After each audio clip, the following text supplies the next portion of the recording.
And so we also have on the line is George Guy and Stephen. They both housing industry experts in various areas. George happened to run Fort Wayne Housing Authority in Indiana, and Stephen, he's in Miami, where it's a hot spot right now.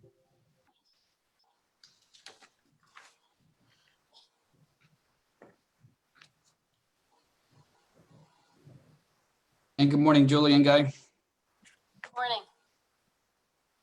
Morning, Julie. Good morning. Tough job. Yeah, tough job right now. It's a little wild right now, but you know, most of the time it isn't. So. Sure. She's been a trooper though. She's been very supportive and helping us in a lot of ways in terms of our plan, and we just hope that things stay stagnant in a sense, so that we can come back and we can find a cure soon to this virus. Things are kind of heating up around here already, and school's not back in, and the U of I is not back in, so. Find a cure soon to this virus. So we're getting. Things are kind of heating up around here already, and school's not back in, and the U of I is not back in, so. So we're getting ready to start now. The Facebook Live is working, so again, if you guys want to go ahead and share, it's up to you.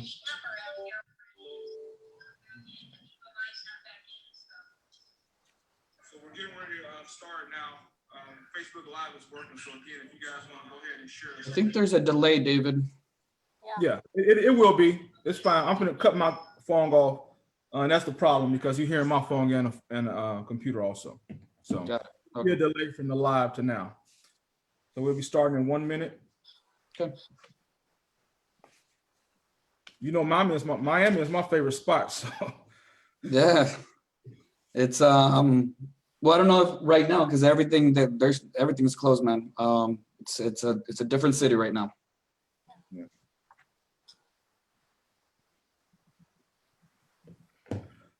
Okay, good morning, everyone. Welcome to the balcony and the dance floor. So I want to welcome my guests here today. Today we're talking about another affordable housing discussion. This discussion will be around reopening into the new normal. We know around the country, COVID-19 has been heating up and continually providing many problems for many organizations. And as housers, along with the administrator of our health department here, we have to really look at the right time to open, how to open, and when to bring people back. We know that we had a downtime where COVID-19 was decreasing and now it's increasing again. It's school time also. I would like first the panelists to briefly introduce themselves. We'll start with Julie. Pride, please. Hi, good morning. My name is Julie Pride, and I'm the Public Health Administrator for the Champaign-Urbana Public Health District here in Champaign, Illinois. Mr. Guy or Stephen? Good afternoon, good morning, and I want to first thank Dave for using this platform to talk about many of the issues that are impacting us today, and including right now in terms of some of the challenges that we're all faced with in terms of COVID-19, the pandemic, and the folks that are most impacted, the most vulnerable. So definitely appreciate you, Dave, and to the panel of esteemed guests. I'm looking forward to having a conversation, and hopefully we'll be able to give people some insight as to what some of us who are essential in terms of our essential services that we deliver every day. So I'm looking forward to the conversation today. Thank you, Dave. And George, you're the Executive Director, CEO of the... Yes, I'm the CEO, Executive Director of the Fort Wayne Housing Authority in Fort Wayne, Indiana. I'm also the state president and the regional president of our 8-state region here in the Midwest as well, NCRC. Very good, very good. Stephen? Good morning. I'm Stephen Rosario. I'm the Senior Director for McKay Associates, and I oversee the Southeast region of the country, which includes 4 of our major offices, and the largest one being in Miami, Florida. And David, thank you again for allowing me to be part of this very important conversation. Well, thank you guys all for being a part of it. You're experts in your own right in your various careers, and we need to make sure that we express the message correctly throughout our nation.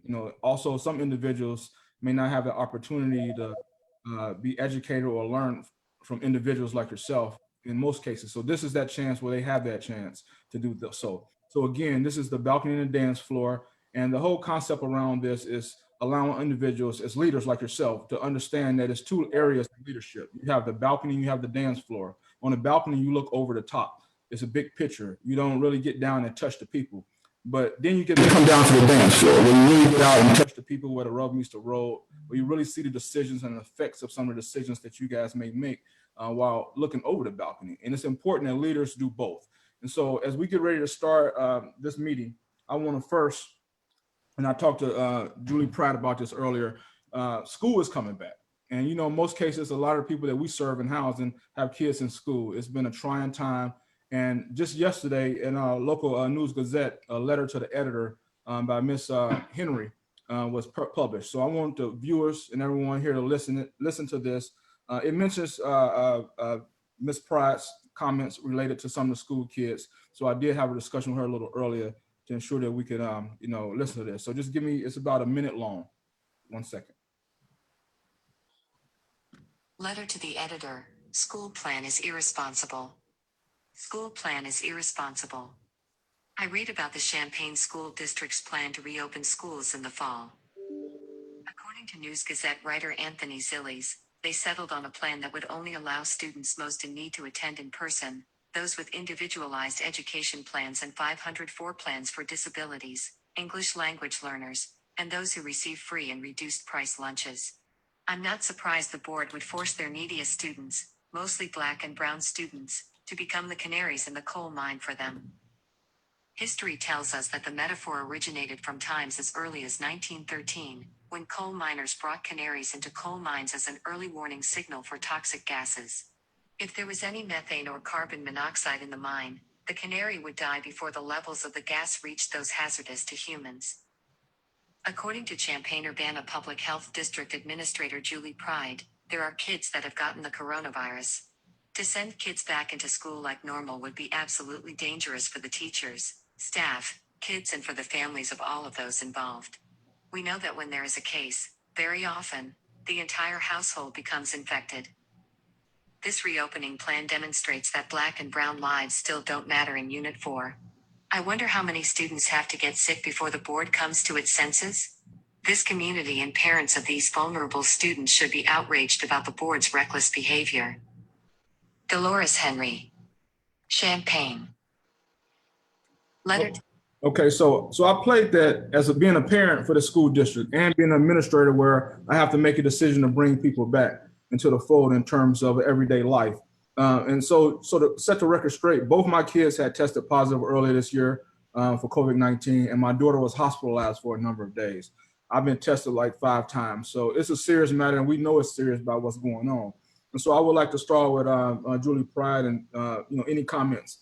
Before you get started, Ms. Pride, I want to say that I didn't look at the plan as being racist related to the schools, but I do understand that, you know, it is the most vulnerable kids. Once I read the letter, it did set me back when I'm like, wow, you're right. It is the most vulnerable kids, the poor, lower income kids, people with special needs. And that means they'll have that opportunity to bring any exposures back to their family members. So, Ms. Pride.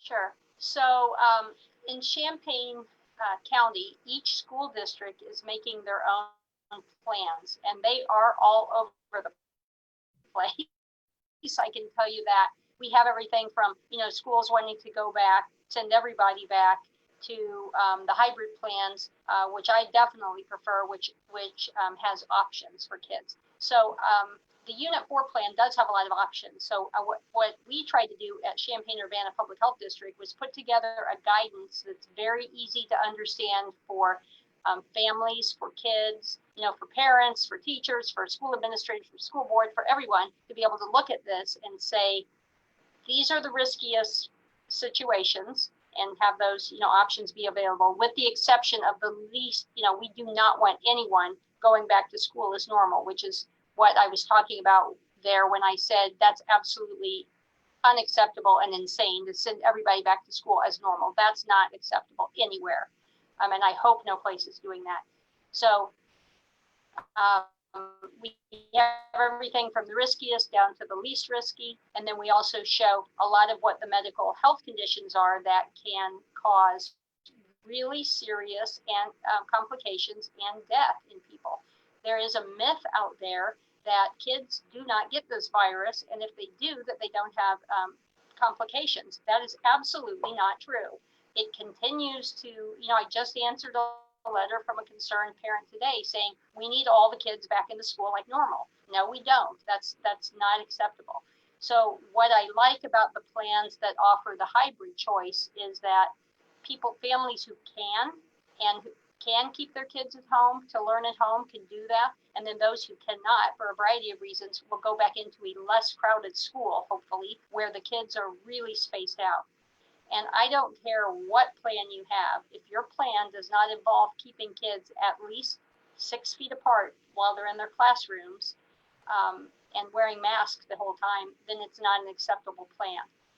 There are a lot of schools that are like private and parochial schools who got their information from a different place, not the Illinois State Board of Education or IDPH or us, that are wanting to do 3 feet.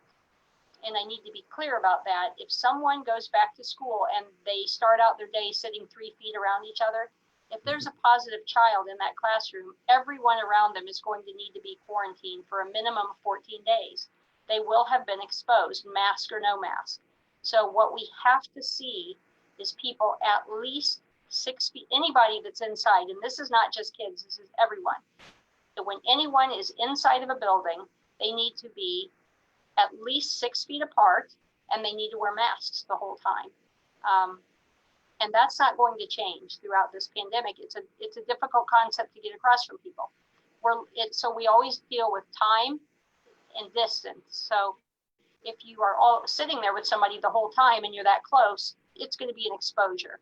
So you need, so if you're walking past somebody in the hall or you're, real quickly walking by somebody just like you do in stores, that's not a concern.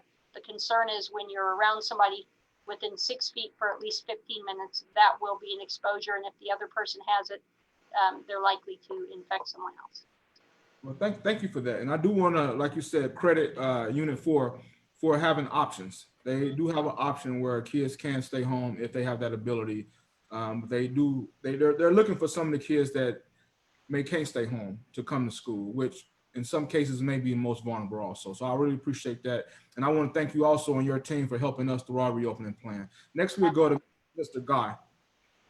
I just want to, we provided a few questions and just want to hear what your thoughts around reopening and what your agency and your, citizens and staff members are thinking related to that point.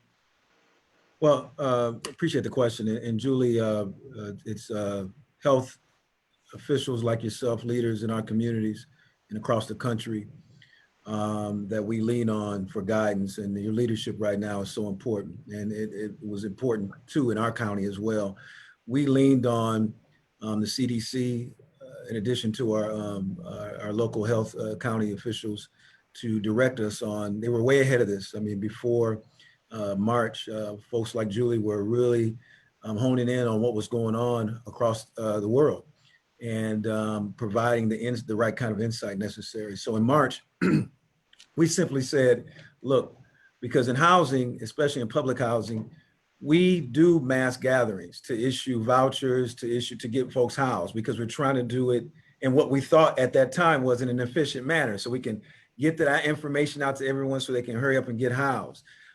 So immediately at the beginning of March, we said, we're going to stop this. And I met with our leadership team and we really worked on some systems that we thought were going to be robust. And probably at the time we said, we don't know how this is going to be because, dealing with our folks, sometimes they're not as connected in terms of, at least we didn't think that they're connected in terms of electronically, but we found out that, were very much connected and in tune. So we immediately said, hey, we're going to stop all mass gatherings. We're going to close our doors, allow folks to call and connect with us through technology. And we partner with agencies such as McKay to do our inspections. So those things were already in order. So, but what we wanted to do right away was stop in-person briefings, make sure that those don't happen anymore.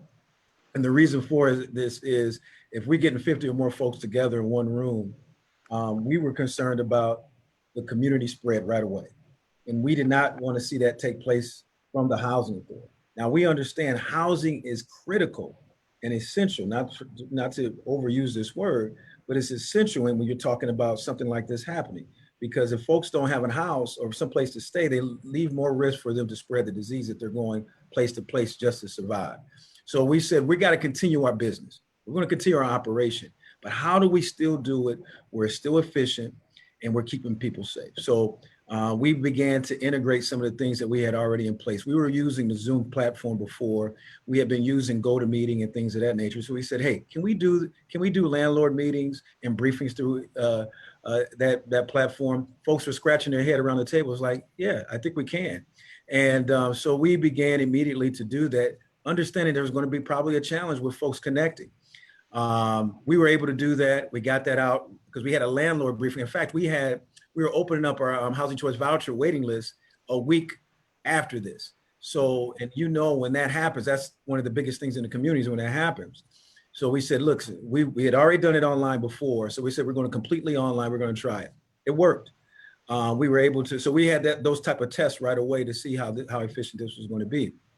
The next thing we wanted to make sure was we knew that folks that we talk about some of these inequities, these type of situations are just going to highlight those inequities. So what are we talking about? Education, our students that are in our communities. How are we going to make sure that they have the things that are necessary? Again, we were already working with T-Mobile and other platforms in terms of digital platforms to see if we can get more access to technology to our residents participants. So we were able to employ some of those things and get those folks access in preparation for that. So social services we leaned on our social services department to make sure that those services were available. So again, we wanted to make sure we keep everyone safe.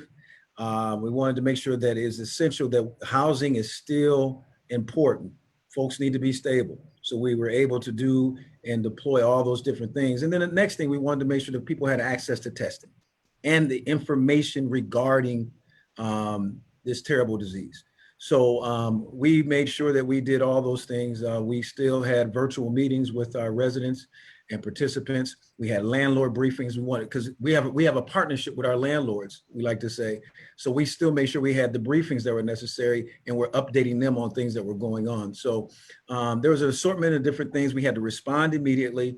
And I think housing authorities across the country were just proactive. And what we saw at that time, that I think we got better. I think that institutions such as ours, we've been leaning on the same ways of doing things. We didn't know how essential and how much we can do with limited resources in terms of the services that we provide in our community. So we're working hand in hand with our local officials, our state officials, to make sure that those folks that are also impacted in terms of employment, we're making sure that we can use some of the things that our resources in terms of making sure folks have rental assistance as well. So we're still responding. We're still figuring out different things to do for residents and participants. What we're trying to do is make sure that we're bigger than the moment, to make sure that the folks are going to be able to access those resources so that folks are not falling behind. And again, mitigating that spread as we go forward. We're still closed to the public.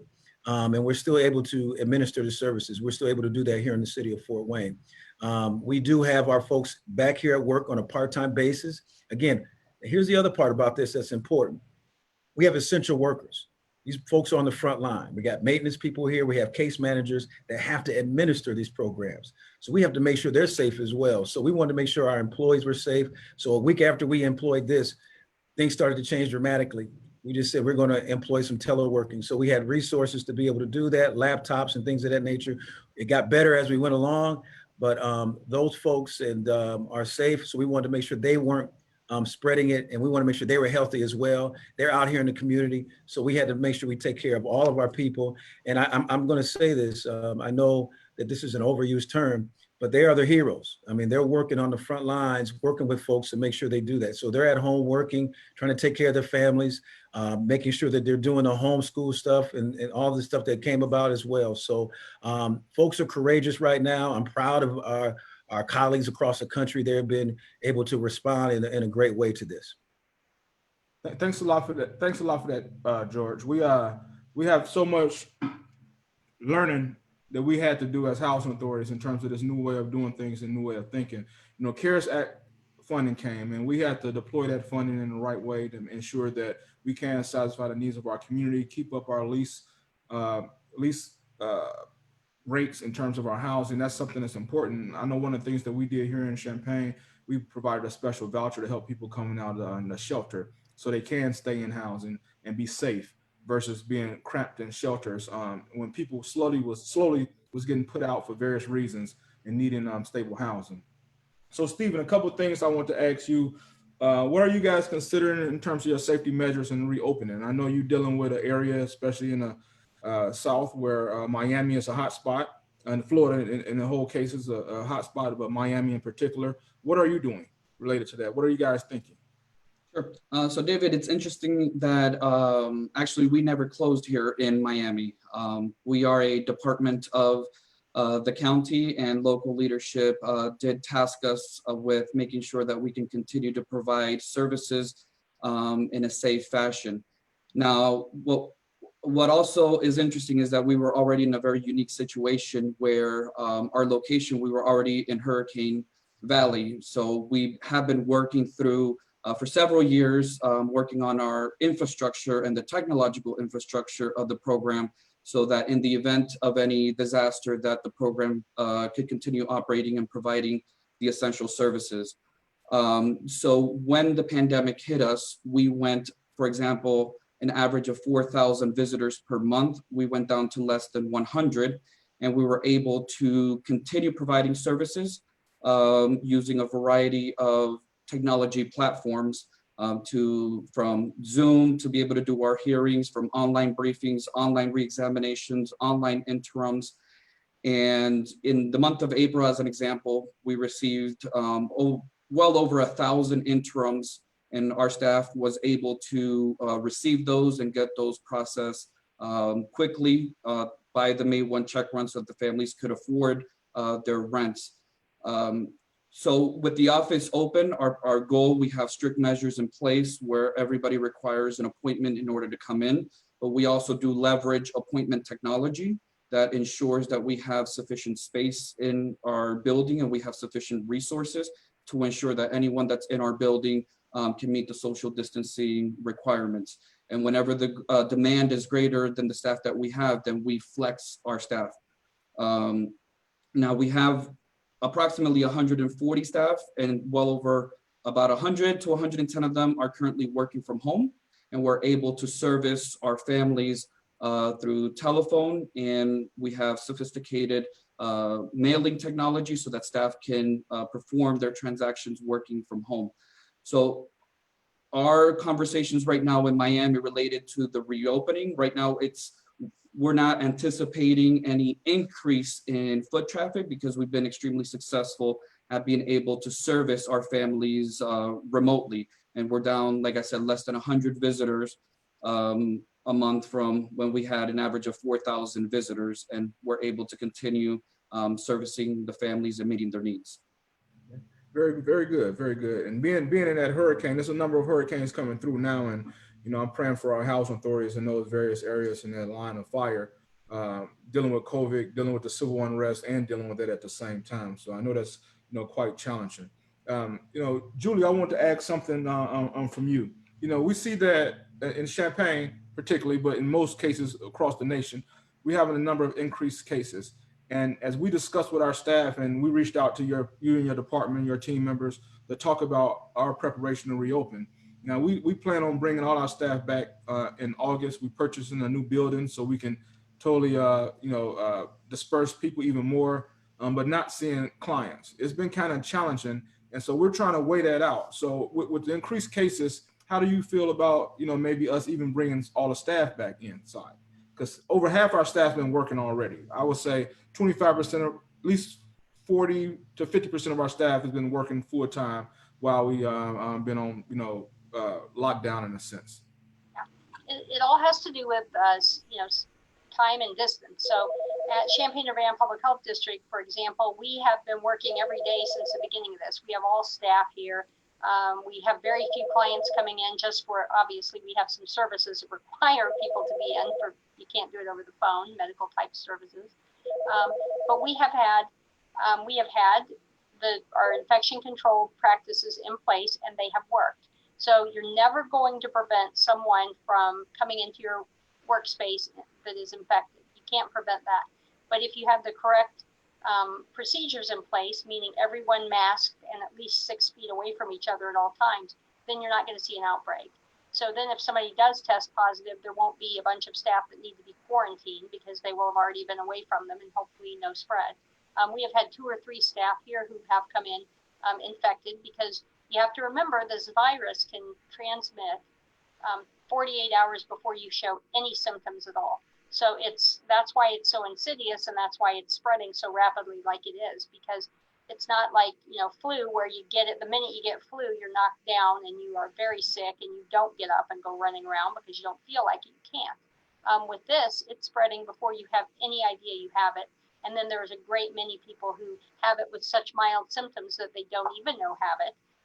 And then, they could infect somebody who would have a very serious case. So it really has to do with your space. We have a huge building here. We have like a 99,000 square foot building. So we're able to keep everyone away from each other. When we have meetings, we're at least 6 feet away from each other and we are wearing masks.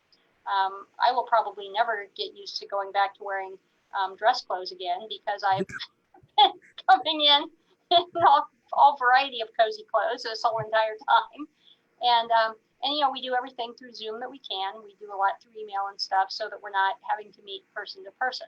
But I do want to tell you something that I hope housing authorities and other places consider, and it's something that we're doing here. I believe it was just yesterday, I sent out an email to all of our staff to say, in order to help you make the decision regarding what suits you best for going back to school, if you have school-age children that you want to work remotely, they're allowed to come into our facility. We will set up desks. They need to bring in their own. Electronic equipment. They can use our Wi-Fi. Their parents can check in on them, pop in and out, and check in on them. If they are someone who happens to have an office where the child can sit in there, they're welcome to do that. If they are someone who's working in a clinic or someplace where they can't do that, then we'll set up little workstations away where the kids can be safe. They can have Wi-Fi and they can be checked in on by their parents. So that has been a huge relief to our staff who were really struggling with that consideration. So I really urge anyone who can do that, any type of employer who can make that accommodation for their staff during this very unusual time to, please consider that. Thank you for that, Julie. I wouldn't mind if you would share that letter with me. We were just talking about that yesterday on trying to eliminate that need where where we can, as we we have a number of buildings throughout our county also, so we were looking at trying to make that possible. That would be wonderful. Some of the barriers, and also at the end of our discussion Monday, we usually post on Facebook the information about our various participants on the panel website, so people may reach out and ask various questions. That's what we want to open a dialogue for individuals around this. Now, Julie, we reached out to you as we worked on our opening plan, and I have our opening plan right here. And at the bottom of each stage, our 3-stage plan, I have all guidelines are subject to change because we don't know what really will happen. One of the questions we had: can we require our staff members to either be tested or to utilize the thermostat as they enter the building? Can you speak toward that so other houses can understand that? Sure. So again, it probably has to do somewhat with maybe state law. I'm not sure, but in Illinois, employers can absolutely ask that. You can do the temperature check, although that's not even recommended anymore because it's really one of those things that people can easily, avoid a fever by taking an Advil or fever reducing meds like Tylenol or something. But we do want people here. We've asked everyone to, when you wake up in the morning, if you have a thermometer at home, go ahead and take your own temperature, check out to make sure that you're having no symptoms, anything like that before you come into work. And then we do, you can require somebody who, may have been exposed to test or just test in general before coming back. But one thing that's important for everyone to know is, again, that you're never going to prevent that. No matter what you do, someone could easily get into your facility, whether it's an employer or a client that would have this. So the main thing to always remember is to keep your employees away from each other at all times. And I will assure you, having done this now since, the beginning of March, that you will have to remind your employees, scoot apart. And all of you just create a culture where you remind somebody, hey, when you stand up. And so our rule is if you're right in front of your workstation in your own office and you're in your own office, you don't need to have a mask on. But as soon as you stand up, get in the habit of putting that mask on, because if you need to run to the restroom, if you need to run to talk to somebody else, make sure you have that mask on. And you just have to create that culture so that everyone like gently reminds each other, oh, don't forget to, back up, kind of thing, because it really is that important. So it really is that important to do that. And the guidance does change, all the time. So it's. Thank you for that. And I have my staff reach out to get a copy of that letter. George, I want to go to you to follow up on something. I'm glad Julie mentioned about bringing the kids to work. As I said, we just discussed that where that's possible, where we can provide opportunities and really help. And, the Housing Authority received CARES Act funding. And, even with CARES Act funding, we'll be able to utilize some of that funding to make sure our staff can work.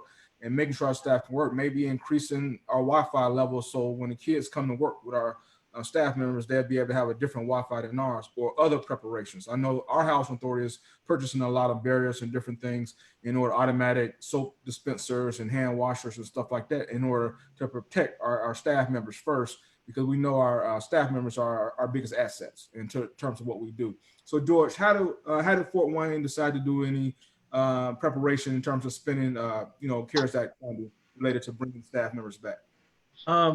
Well, it's a good question, Dave. What we've done is, obviously in the CARES Act, you can also, and again, I want to make sure we acknowledge our politicians for doing such a massive and important measure in terms of making sure that some of our most vulnerable are taken care of, giving us the flexibilities that we need.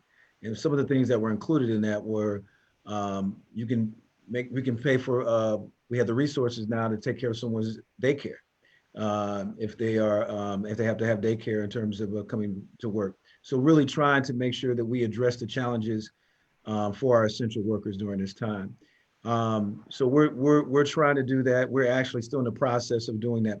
Our office is not, we have a big office, but it's really, we have a lot of cubicles here. So we're still kind of operating with our case managers, our specialists, they're in cubicles. Now we're using that, some of those resources now to upgrade our cubicle situation so we can get folks and be safe back in the office. However, we've been very cautious. Before I was listening to what Ms. Price said in terms of spacing and those type of things. So we took a look at that and we just said, look, we're going to have to keep people safe. So we're minimizing the time they're in the office. As it pertains to school, some of our schools start next week. We're being flexible with the schedule right now. And I think that's what we considered when we said, how often do we want folks to be here when they know that they have to provide the right resources educationally for their children? So that was part of the decision-making, Dave, in terms of how often were we going to have folks in here. I didn't want folks burdened with the idea of I have to work, try to find daycare, then try to get my house set up for Zoom and all the other things that we're going to be taken care of. So we're being very flexible at this time. We're allowing those folks to stay home, being flexible. We have the resources now for them to work at home. They can answer their phone. We have soft phones. So they have the headphones on all day and being able to answer calls as they come in as if they were in the office. So we want to make sure they have a good virtual environment so they can take care of their children right now at home during their learning environment right here. So and here, I just want to, because you talked about what's going on in Champaign, there's like 2 or 3 options that these school districts are offering folks. One is coming to school full time.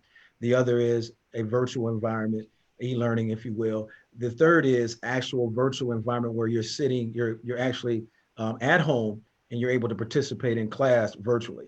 And so given that situation, and we didn't want to get into who was doing what, we just said, look, we're going to try to keep our thing consistent to allow you to take care of your family during this time. No, that's good. That's good.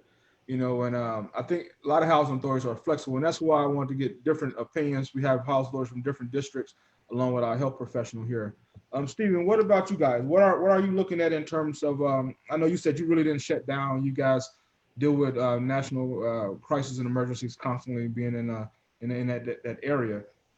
And so, as it relates to the CARES Act funding, have you utilized any additional funding related to the CARES Act funding that was released? And again, George, you did a good thing in acknowledging our politicians, but also on our knowledge, our industry groups, our leaders in the housing, FATA, NARO, CLAPTA, and other industry groups that fought hard and worked with our elected officials in Washington. And I'm fortunate to sit on FATA's board of trustees as the senior vice president of FATA.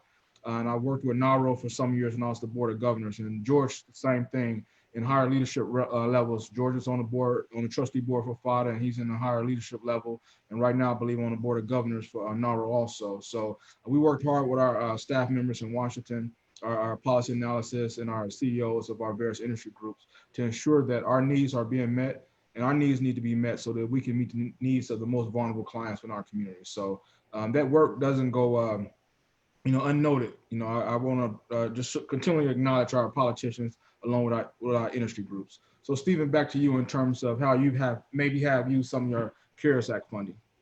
Absolutely. And George brought up a very good point, and one of the items that we're working on, which is making sure that staff in the office can exercise social distancing. We also have cubicles, so we're working on a project to reconfigure and upgrade the cubicles to make sure that when the staff that's working from home comes back into the office, they will have at least 6 feet between each staff member. Our goal is 6 to 8 feet, so we can provide even more spacing. So that's one project that we're working on, along with our reception and customer service areas. We reconfigured all of that to make sure that our staff remain safe when they're interacting with the public. We created a virtual hearing room. All of our hearings are done remotely, but some of the families don't have the technology to dial in remotely, if we want to put it that way. And so we created a virtual room where they can come in, and there's already a TV and a camera set up, and they can connect with our staff, whether it's for an interview or a hearing or whatnot. So we've facilitated the ability for them to interact with us remotely in our facilities. One of the items that we're working with 2 of our other offices, and that I would like to encourage all PHAs, if you haven't already done so, is a digital conversion. That's probably the biggest initiative that I'm seeing out there, and I encourage PHAs to do it. Like I said, we're working in Miami, we're already digital, but 2 of my other offices, that's what we're working on with the CARES Act money, because it really is one of the key ingredients that PHAs need in order to respond and continue to be successful in your operations, is to have access to those files and those records from wherever you may be. And that's so important. Champaign County is a move to work agency. So we have, and part of our move to work goals is to become digital, utilize that flexibility, cost savings. So we were moving in this direction already. So it just gave us that opportunity. But I just want to make sure that the other housing authorities know, and our elected officials or residents, board members know that, this has proven that housing authorities, the level of professionalism and leadership throughout, we have what it takes to make things happen. So I encourage our elected officials, whether they state, local, or federal, to look at giving more housing authorities that flexibility, right? If we don't, because of CARES Act, we have that flexibility that we can make changes and do the things that we need to do. Before, it was a top-down approach where you only was limited on what you can do unless you were one of the 39 move to work agencies. So I just encourage us to continually move forward of giving more flexibility and local control of our housing authorities, meaning that we can make policies that affect our clients locally, because that's what we've been able to do and be successful. We have a number of reentry programs and special grant opportunities working with the college and the schools on a number of initiatives. And, it's just so important that we have that levels of flexibility. Going back to you, Ms. Pride, what else could you say that we haven't discussed on the call so far related to housing authorities and things that, I know you're not a houser, but you're a person that, keep people safe. Well,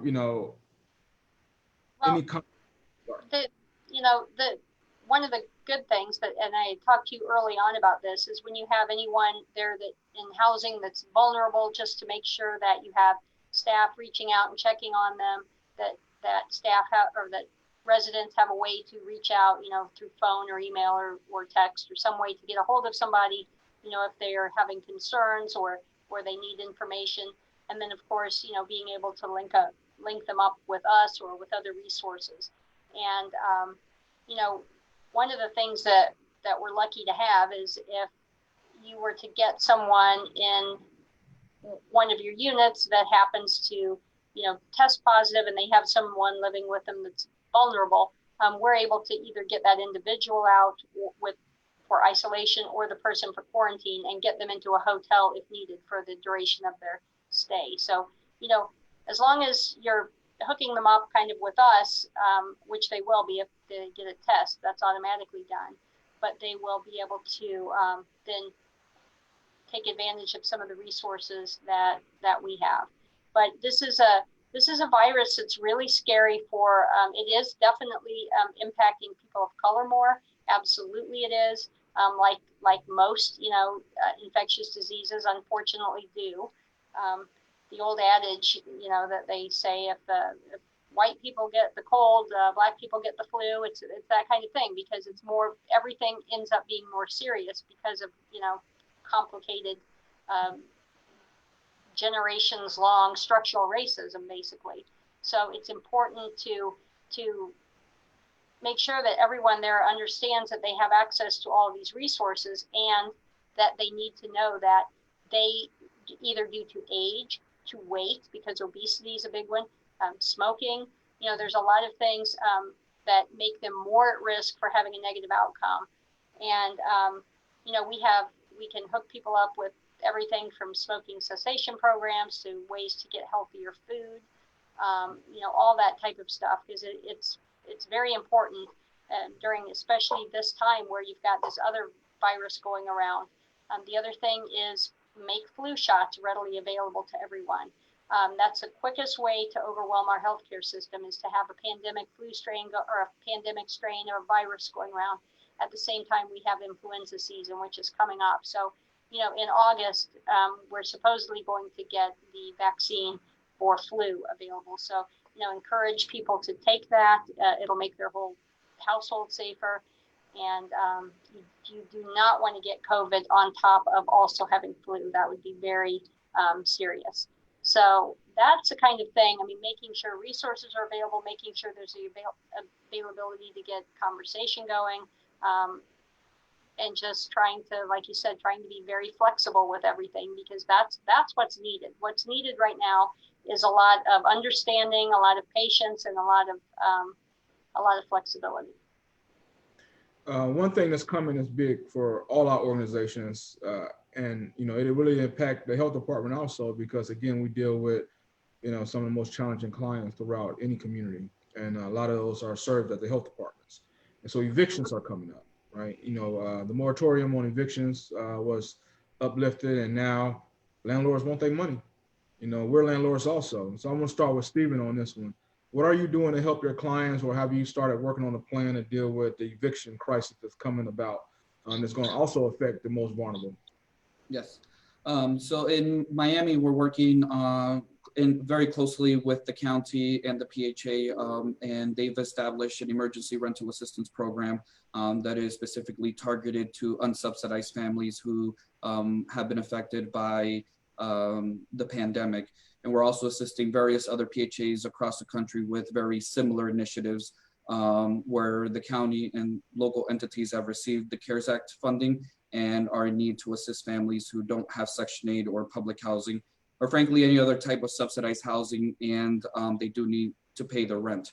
So that's one area that we're working with, and also working very closely with legal services and making sure that education is out there to the owners, and making sure that the fees and charges that they're not supposed to be applying towards the families is actually not getting charged. And also on our side, with our families and owners that are subsidized, we've done monthly communication campaigns out to the families to make sure that they know that they need to continue paying their portion of the rent. And if they can't afford it for whatever reason, we give them different ways for them to submit an interim, and we're turning the interims around between a week to 2 weeks so that they can afford their rent and they don't put themselves at risk of being evicted. Okay. George, what about you guys? Have you looked at it as a way? And I thought about something. I don't know this answer, but I plan on sending it up to DC, to FADA, to see if they can get that answer. Can we use our CARES Act funding to help pay for delinquent individuals on our program? especially with our landlords and, our housing authorities, right? If we don't receive funding, if we don't collect rent, we can't pay our bills, just like any other landlord. So what are you guys doing about evictions? And do you know the answer to that question? I don't know the answer to that question. And I know it get to be pretty sticky when we talk about those type of things. And those are the type of flexibilities that we're continuing to advocate for beyond December, right? Because we understand that there's going to be a need for that. However, what we're doing is obviously when we own and manage some of our units, we have a little bit more flexibility. So we're saying that if folks are, if they did not, if they've been impacted by COVID-19, you will not be evicted. You'll be in a repayment agreement, and we'll make sure that you're taken care of and secure in that way. We do have to consider the health and the safety in terms of security of our buildings as well. So things like that, well, we'll continue our process and look at each case by case situation. As it pertains to this pandemic, when it comes to that, we want to make sure that we're working with landlords.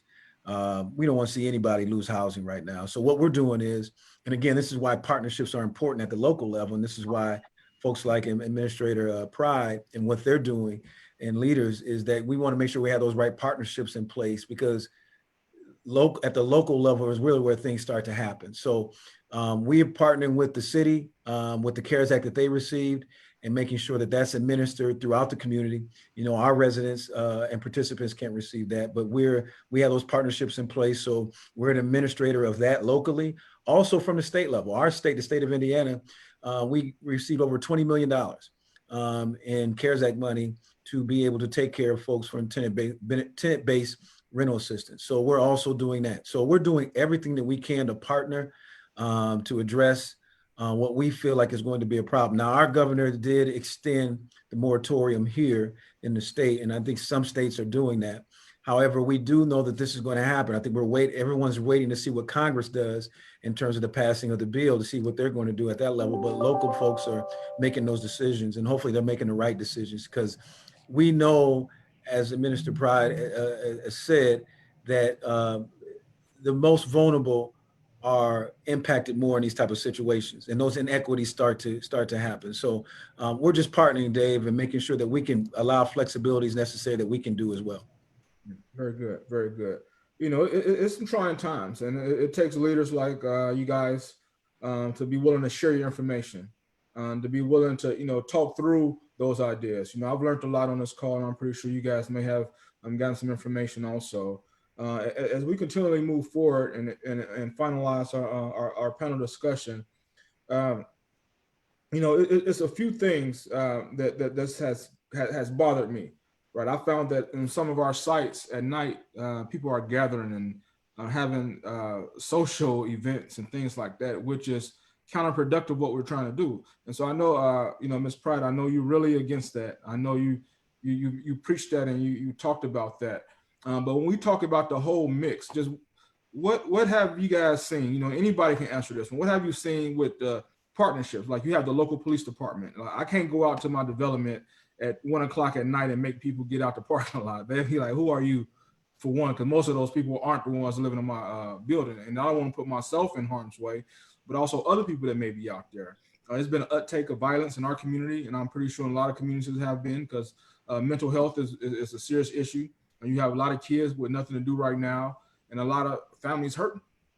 So any advice, any recommendations, any situations you guys can speak on?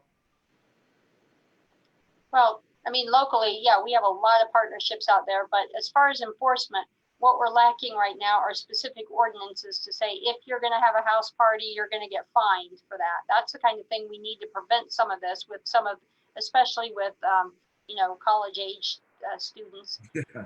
But it's not just that, it's all over the place. Yeah, but as far as like a business or something, if you own a business and you tell someone, you can absolutely tell them you must wear a mask in my business or my agency or whatever. And if they don't, you tell them to leave and they don't, then that's trespassing. So, I mean, it's important that you're clear up front with a good signage on your windows, as people start to come in saying, you must wear a mask. in this facility. The entire time you're in here, you must wear it properly, i.e. cover your nose and not just your mouth. That is important. You have to have your nose and mouth both covered, down to your chin, basically, is a good idea. And so, there's those type of things, but there are also, we're working a lot with checking in with all kinds of families. I'm actually getting ready to write a grant for a lot of money for our 21 county area in East Central Illinois to be able to work with community-based organizations to help us out with prevention, education of all kinds of groups of people who are typically, the census calls them traditionally undercounted. So these, but basically it's getting money out to the communities that need it, and for them to figure out what they need to do to prevent this. I want to say sometimes that's just having extra things for people to do. Sometimes it's internet, so who knows? So. Yeah, and I know, and I'm gonna let you guys also comment on that, but I just want to say it just popped in my head. Being a person that has been exposed to COVID a number of times, I probably spent over 60 days in a house because of my, situation with the kids and being around staff members and overall, and it's been trying. But I want to say the Champaign-Urbana Health Department, they called me so much they got on my nerves, but they did their job, right? They were doing what they were supposed to do. I followed up with them and let them know how my kids were doing, how I felt. Even when it was times where I couldn't get out to get groceries, they dropped off needed supplies that we needed. So I want to just say thank you. If nobody's told you that, I want to say thank you. Your team is doing an amazing job. It's a huge team, and I'm very lucky that we have this team here. So yeah, they're doing a great job, and thank you. And yes, we will get on your nerves because when you're in quarantine or isolation, we are going to follow up with you every single day throughout that entire time to make sure you're okay, make sure you have what you need. Exactly. So I appreciate that. Anybody else want to comment on the gathering and things like that? I know that it's challenging because I went to not a bar, but a restaurant. And even though we sat outside, when I want to have a sip of my pop or eat a meal, I have to take my mask down, right? So you have restaurants that's open and people sitting inside with no mask because they're eating. And it's kind of all defeating the purpose in a sense. It's just like weirdness going on in terms of our overall community. And so I appreciate what you're saying about that. And in most cases, I guess those places should be open right now. Well, anytime you can eat outside, I will tell you that I personally will not eat inside of a restaurant because of just what you're saying. But I do get takeout food and I do eat outside. There are a lot of really creative spaces that have been made available, and that's what we need to do during this. We need to think about, can we have meetings outside? Can we meet with staff outside, socially distance? Everything outside will be safer, but you still have to maintain distance and wear masks. We just bought some heavy duty picnic tables with sun guards for our staff members, because when we bring people back, we're closing the kitchen. So allowing them to sit outside and social distance and eat when it's nice weather. That's a great idea. So Steve, George, any comments? No, so I appreciate what you all have said. I think we like to make sure that our folks are safe and secure. Safety and security is always important. So when it comes to the buildings that we own, if you're in a common area, you're required to wear a mask. We've upped our security to ensure that happens, quite frankly. I'll be honest with you, we utilize the resources in terms of the CARES Act to make sure that happens. We have one case in one of our high rises, specifically in our high rises, which coincidentally house one of the most vulnerable populations, which is the elderly. And also within that, you also have folks that are disabled. So we feel like it's important, it's prudent on us to make sure that those common areas are safe. So we did hire and make sure, we're not hired, but we make sure that we elevated our security at those sites. And it's irritating, I'm sure, to the residents, but we make sure we tell them that what we're trying to do is keep them safe. Now, one of the things that we were able to do too, is that through this process, we initiated a state collaborative, which allowed us to get better pricing when it comes to PPEs. So the reason why I say that is because we're able to then give the residents, all of our residents, PPE. So not only I'm requiring you to wear it, but I'm going to give it to you so you can make sure you wear it. Now, when you get in your home, you can do whatever you want to do. But obviously, you can't prevent everything. You can't be there 24/7. These things are going to occur. But I feel like it's our responsibility, again, as essential workers, and also as folks that are in charge of communities, that we're doing our part, again, in mitigating the spread, but also keeping everyone in our community safe. So that's just as important as we talk about taking care of some of these inequities to make sure that our families stay competitive as well. So I appreciate the question. Stephen, anything? No, not on that subject. Our program, we focus on the voucher program, so we're not monitoring any actual facilities or whatnot. So the extent of our control really is within our facilities. And we do have a day porter and a person that is responsible for making sure that everything gets sanitized after every chair gets sanitized after someone sits in it. And if there's any individual or any two people less than 6 feet apart, that they separate. But other than that, that's the extent of our mass gatherings within our operations. Dave, I want to add to what Stephen said. In addition to that, we also make sure that we heavy clean all of our high rises, all the high touch areas, high point areas. We make sure that we invest in the cleaning service every day of the week, 3 times a day. They're cleaning those areas. And we did close our community in terms of gatherings. We made sure those things are closed too. So they can't even access. Again, it's unfortunate. We know that it causes some anxiety, but we want to make sure everybody's safe and secure. Very good. Well, as we get close to the end, I would like to give everybody a last minute to, any final thoughts, anything you want to say, any suggestions, anything you want to say for the last, your last voice on the subject. We'll start with Ms. Pride. Well, mine is going to be your basic public health message that you're just going to keep hearing, and that is to make sure you mask when you're in public, make sure you stay 6 feet apart, wash your hands extra, get your flu shot, please, this year, and just try to be patient, kind, and flexible with everyone because we are all in a very weird space right now. Very good. Stephen? Yes, David. One of the things that we've been working very heavily with our offices and my management team is making sure that we are responsible with our decisions and the waivers that HUD has issued, which I'm also very thankful for. These waivers have really allowed us, provided more tools for us to make sure that we can continue to meet the needs of our families. But it is unfortunate, however, that some families abuse the system. And, the reality is that fraud does exist. So we are making a concerted effort that, we make sure that we can meet our families' needs in any way that we can. I mean, most recently, there was some elderly and disabled families that hadn't met some programmatic requirements, and we leveraged our inspectors to go do a friendly knock on their door. We're not in the business of terminating families. We're in the business of housing families. And we want to make sure, one, they're okay. And two, if we don't want you to come to our offices, even though we're open. And so we're finding creative ways to make sure that needs are getting met.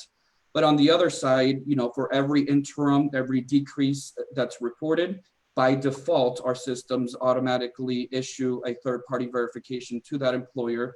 And if it comes back different, significantly different than what the family reported, then we do take aggressive action against those families who are committing fraud.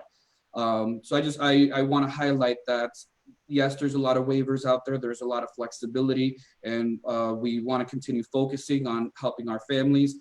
But we also want to make sure that abuse and fraud, is addressed as well.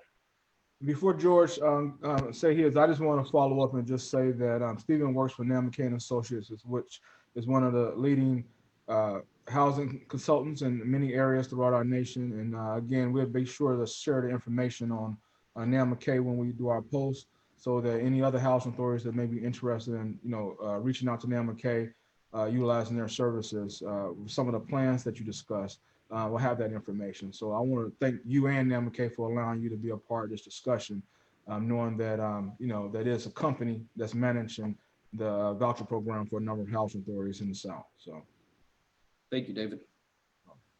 George? Yeah, again, I want to thank you, David, for having this platform to be able to talk about some of these important issues. And again, I want to acknowledge our public health officials, such as Administrator Pride, that are doing great work in our local communities. And then I want to shout out to CLAFA and NARO and FADA, as you said before. They have been working on the front line to make sure that they advocate for local communities in terms of public housing authorities to be able to have the flexibilities that we need to do what we need to do. So definitely want to shout that out and make sure that they understand that we're all working hand in hand, and also to the colleagues across the country that are administering some of these flexibilities during this difficult time. I just want to just spend a couple minutes, Dave, and just say how important it is. And I think Administrator Pride spoke on this in terms of the inequities. I think once we get beyond the safety and security, housing authorities are doing what we need to do in terms of making sure that we're keeping people safe, making sure our employees are safe. However, I think that what's particularly important right now is that housing authorities are tasked with taking care of the most vulnerable in our communities, the elderly, the disabled, the people of color that have been systemically left behind anyway. When it comes to pandemics such as this, those things are highlighted. So we have the responsibility, I would say, and many of us are doing this anyway, but we have to make sure our partnerships are in place to make sure the kids are competitive. I'm really particular about that because I believe education is one of the gateways out of poverty. And so I think it's important to know that housing authorities across the country are doing this. I know here locally, we're partnering with our school district. We're making sure they have access to broadband, to make sure they're able to do this stuff in terms of Zoom and online and those type of things. We're making sure our kids have, our parents have transportation. We're making sure all the challenges are addressed. Housing authorities are doing that across the country. That remains a challenge. And that's why we got to continue to partner with forward-thinking health administrators like Ms. Pride and making sure those things are done. That's where the challenge is going to be. We'll get through this. We'll get through this. However, that challenge will exist, and hopefully it doesn't get worse. So again, I want to thank you, David, for allowing me the time, allowing this platform to exist so we can get that information out. Thank you again. I just want to hop in real quick with what he just said, and it is true. Pandemics always change societies. They always do. I'm a history buff when it comes to pandemics, but they always change societies, and oftentimes for the better. And what we're seeing in this is that a lot of things that pandemics shine the light bright on inequities, and often that leads to change. The last one I can think of was HIV/AIDS, pandemic, but pandemic, it will end. This will end, and I hope we come out of it much better in a much more just society on the other side. That is truly my hope and my belief. Well, I want to thank all you guys for being a part of the balcony and the dance floor. This is an important discussion that we're having. I want to encourage individuals that's listening to reach out and ask questions or concerns for some of the professionals that's on the call, that's on the panel. It may be a little delay because we get pretty inundated. We will be sharing this on various Facebook and LinkedIn accounts. I encourage you guys to share it also. But again, I just want to thank you, and everybody remain safe. Have a great day and have a great weekend. Bye-bye. Thank you. Thank you.